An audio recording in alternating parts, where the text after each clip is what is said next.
Hello दोस्तों, स्वागत है आप सभी का हमारे YouTube चैनल पर हैरी स्कैरी टेल्स में। मेरा नाम हैरी है। आज मैं आप सभी के लिए एक और सच्ची और डरावनी कहानी लेकर आया हूँ। ये कहानी हमें पूरन भट्ट जी ने भेजी है।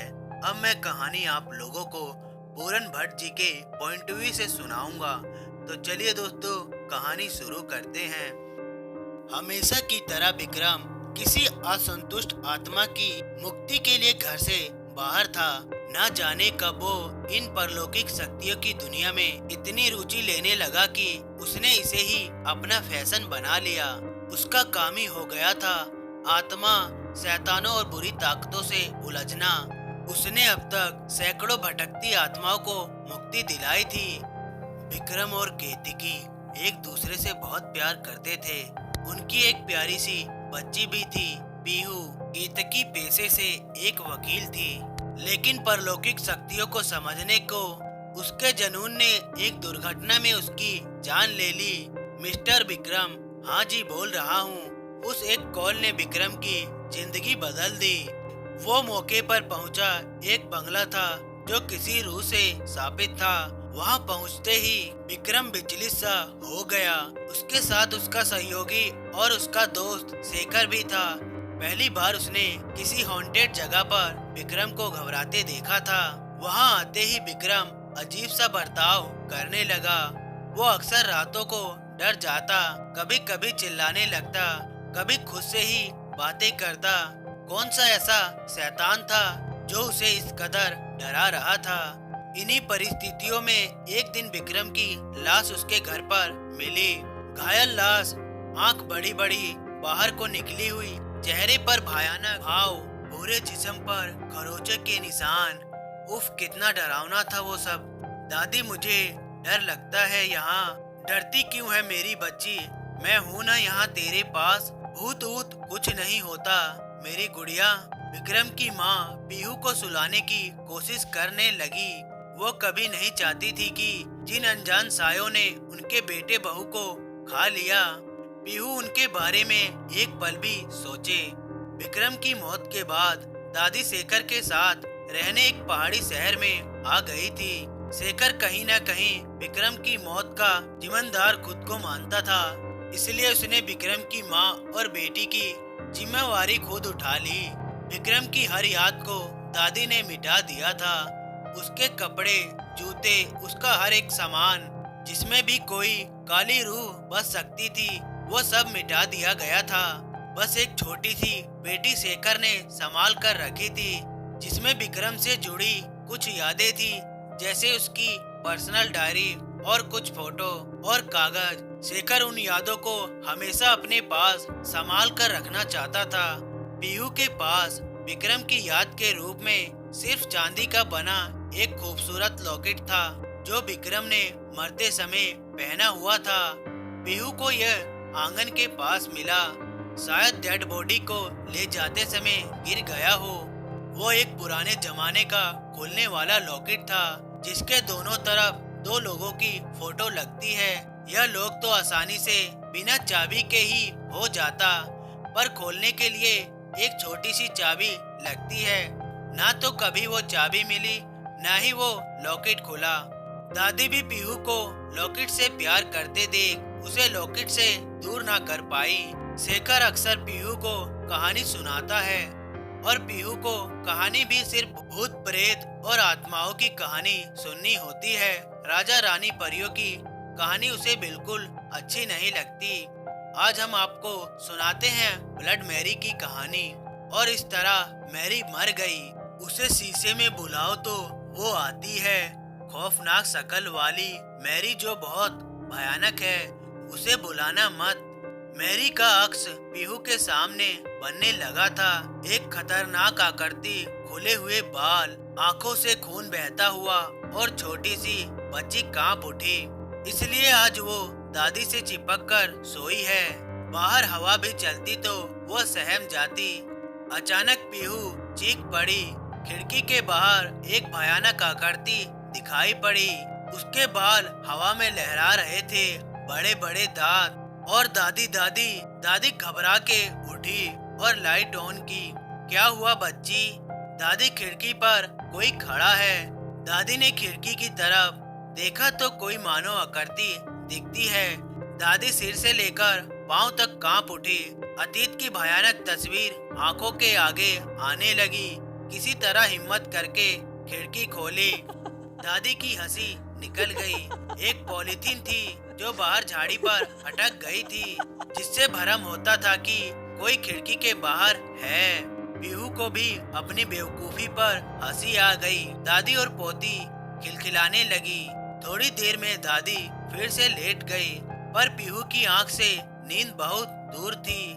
रह रहकर ब्लड मैरी का चेहरा उसकी आंखों के आगे घूमने लगता था। अचानक पीहू का हाथ दादी की सेफ्टी पिन पर पड़ा और पीहू उसे लॉकेट पर फिराने लगी। कुछ देर में पीहू ने लॉकेट के नीचे बने होल में पिन घुसा दिया और यह क्या, लॉकेट खुल गया। पीहू खुशी से उछल पड़ी। दादी को बताने के लिए मुंह खोला ही था कि एक लंबा साया कमरे से दौड़ने लगा। अजीब सी भयंकर आवाज पूरे कमरे में घूमने लगी और पीहू के चेहरे से एक चेहरा टकरा गया। यह तो ब्लड मैरी थी। उसकी भयानक हंसी, खुले बाल और दरिंदगी भरी आवाज। दादी घबराकर उठ बैठी और पीहू ने चिल्लाना शुरू कर दिया। पूरा कमरा शोर, भयानक शैतानी हंसी और खौफ से भर गया। अचानक शेखर ने झटके से कमरे का दरवाजा खोला और एक भयानक साया खिड़की से होते हुए बाहर निकल गया। दादी और पोती पसीने से भीगी हुई थी। रोते हुए शेखर के गले लग गई। शेखर के शरीर में भी भय का संचार हो गया था। उसके रोंगटे खड़े हो गए और पैर कांपने लगा था। क्या था वो सब जो कल रात हुआ? ऐसा भयानक साया यहाँ शेखर ने कभी नहीं देखा था और विक्रम ने भी यहाँ आकर कहा था कि यह जगह नेगेटिव एनर्जी से मुक्त है। तो यह क्या था? पीहू को बहुत तेज बुखार था। दादी बहुत परेशान थी। अब क्या होगा? डॉक्टर ने पीहू को दवाई दी और चला गया। दादी और शेखर इस परेशानी से बचने का उपाय खोजने लगे, पर दिमाग काम नहीं कर रहा था। एक सुनसान खंडर में पीहू अपनी दादी के साथ है। उसे पापा बहुत याद आते हैं। उसकी सफेद बालों वाली बिल्ली, अरे कहाँ जा रही हो कैटी? और पीहू उसके पीछे दौड़ने लगती है और एक औरत सफेद कपड़ों में चेहरे पर बाल डाले बैठी रो रही है। कौन हो तुम? पीहू उस औरत के पास आहिस्ते से जाती है। ब्लडी मैरी की हंसी गूंज उठी। बचाओ बचाओ दादी, दादी। पीहू नींद से जागना चाहती है, पर ब्लडी मैरी उसका हाथ नहीं छोड़ती। पीहू का दिल जोर जोर से धड़क रहा है। वो चिल्ला चिल्ला के दादी को बुलाना चाहती है, पर आवाज गले में ही अटक कर रह गई। ब्लडी मैरी ने उसका हाथ पकड़ लिया, जो छोड़ती ही नहीं और भयानक हंसी हंसती। शेखर और दादी अचानक कमरे में पहुँचे। छोटी पीहू बेड पर तड़प रही थी। उसकी आवाज नहीं निकलती। पसीनों की बूंद उसके माथे पर चमक रही है। उसने डर से बिस्तर गीला कर दिया है। शेखर ने सामने रखे गिलास से पानी हथेली पर लिया और पीहू के मुंह पर छपाक से मारा। पीहू ने आंख खोल दी। उसके दाएं हाथ पर नाखूनों के गहरे निशान थे। आज पीहू मौत के बहुत पास से वापस आ गई थी। यह क्या था? कौन सी बुरी ताकत थी जो पीहू को खत्म करना चाहती थी? शेखर ने विक्रम के साथ बहुत बार ऐसी ताकतों का सामना किया था, पर जो आज देखा वह कुछ और ही था। शेखर ने पीहू को देखा जो अब तक डर से कांप रही थी। वो ब्लडी मैरी क्या कल्पना नहीं है? क्या वो सच में बुलाने आती है? बहुत से सवाल शेखर के दिमाग में चल रहे थे। ऐसा क्या हुआ कि 2 दिन से यह सब हो रहा है? पीहू लगभग 2-3 घंटे बाद थोड़ा सामान्य हुई। शेखर ने पीहू का लॉकेट नोटिस किया। हमेशा बंद रहने वाला लॉकेट 2 हिस्सों में खुला हुआ था। यह लॉकेट बेटा कैसे खुला? शेखर ने पूछा। पीहू ने रोते डरती आवाज में सब कुछ बता दिया। लॉकेट के अंदर कुछ नहीं था, सिर्फ दो कांच थे, कोई तस्वीर नहीं। शेखर ने लॉकेट उतारने की कोशिश की, पर वो कामयाब नहीं हुआ। एक झटके में पीछे छिटक गया। कोई हाथ नहीं लगाएगा इसे, दूर हो जाओ यहाँ से, इस बच्ची को मैं अपने साथ ले जाऊंगी। और अचानक पीहू की आवाज भयानक और डरावनी हो गई, जैसे कोई बहुत बूढ़ी औरत बोल रही हो।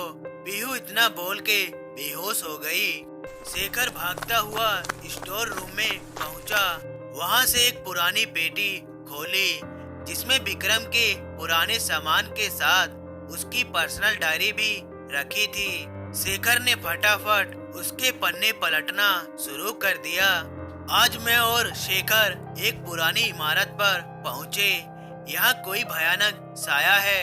यह साया मेरी बीबी केतकी का है। मेरा सिर चकराने लगा है। शेखर ने एक साथ 5-6 पन्ने पलट दिए और मैं इसका सामना नहीं कर पा रहा हूँ, जिसे मैं अपनी पत्नी केतकी की रूह समझ रहा था। वो कोई और ही है। यह साया आपके डर से ताकत पाता है। आपका डर ही इसकी ताकत है। यह आपके डर के हिसाब से अपना चेहरा बदलता है। जो सबसे डरावनी तस्वीर आपके जहन में है, यह वही बन जाता है। हो ना तभी ब्लडी मैरी दिखती है पीहू को, क्योंकि उसके दिमाग में मैंने ब्लडी मैरी का डर डाल दिया था। यह मैंने क्या किया। शेखर अपनी गलती पर पछतावा करके रोने लगा। इसे खत्म करने के लिए इसे शीशे में कैद करना होगा। हो सकता है इसमें मेरी जान भी चली जाए। अच्छा, तो तभी उस लॉकेट में सिर्फ शीशा है, कोई फोटो नहीं। और उस रूह को विक्रम ने उस लॉकेट में बंद कर दिया था। शेखर को सारी बात समझ में आने लगी थी, पर विक्रम ने उस साए में अपनी पत्नी को क्यों देखा, यह सवाल अभी भी अनसुलझा था। उस साए को फिर से उस लॉकेट में डालना होगा, पर कैसे? यह काम तो सिर्फ और सिर्फ विक्रम ही कर सकता है। बेटी पीहू, तुम्हें डरना नहीं है, तुम हिम्मत रखो। शेखर ने पीहू को गोद में उठाते हुए कहा, तुम बहादुर पापा की बहादुर बच्ची हो ना। तुम्हें सपने में अगर इस बार ब्लडी मैरी दिखाई दे तो पापा को बुला लेना, वो आ जाएंगे। अचानक पीहू ने शेखर का मुंह नोच लिया और भयानक आवाज में बोलने लगी, वो क्या बचाएगा इसे, वो तो खुद मेरे डर से मर गया था। और शेखर जमीन पर गिर गया। पीहू पल भर में फिर से सामान्य हो गई। क्या हुआ चाचा, आप जमीन पर क्यों पड़े हैं? और अचानक चिल्लाने लगी। एक पल में वो ब्लडी मैरी थी तो एक पल में एक छोटी सी बच्ची। पीहू की अंतरात्मा लड़ रही है बुरी ताकत से। कुछ ही देर में पीहू नींद की आगोश में थी। एक भयानक जंगल में पीहू अकेले जा रही है, न दादी न शेखर। एक शांत जंगल। तभी एक डरावनी आवाज में कोई हल्का हल्का गुनगुनाता है। पीहू उस आवाज की तरफ हल्का हल्का बढ़ रही है और पीछे से उसका गला कोई दबाने लगता है। पीहू चीखती है और उसकी चीख अब मंदी पड़ने लगती है। लगता है वो जिंदगी की जंग हार जाएगी, पर वो फिर हिम्मत से संघर्ष करती है। विक्रम ने ब्लडी मैरी को धक्का देकर दूर फेंक दिया और मैरी केतकी में बदल गई। मैं नहीं डरता हूँ तुम्हारे इस रूप से। मैं जानता हूँ कि केतकी की मौत का जिम्मेवार मैं नहीं हूँ। वो हादसा था जिसमें मैंने गलती से गलत मंत्र पढ़ दिया और उसकी मौत हो गई। मैं उसकी मौत का जिम्मेवार नहीं हूँ, सुना तुमने? और उस साए की ताकत विक्रम की हिम्मत के आगे कम होने लगी। विक्रम ने अपने गले से लॉकेट निकाला और खोल दिया। एक मंत्र पढ़ते ही वो साया लॉकेट में समा गया। जोर जोर से हाँफते हुए पीहू जाग गई। उसके गले में लॉकेट था जिसमें उसका डर ब्लडी मैरी कैद थी हमेशा के लिए। शेखर ने वो लॉकेट जमीन में गाड़ दिया और अब कोई बात नहीं करता घर में ब्लडी मैरी की। क्या पता कब निकल जाए जमीन से लॉकेट और जिंदा हो जाए। Bloody Mary. तो दोस्तों, आप लोगों को स्टोरी कैसी लगी, लाइक और कमेंट करके ज़रूर बताएं और साथ में हमारे चैनल को भी सब्सक्राइब कर लें। मिलते हैं अगली वीडियो में, तब तक के लिए धन्यवाद।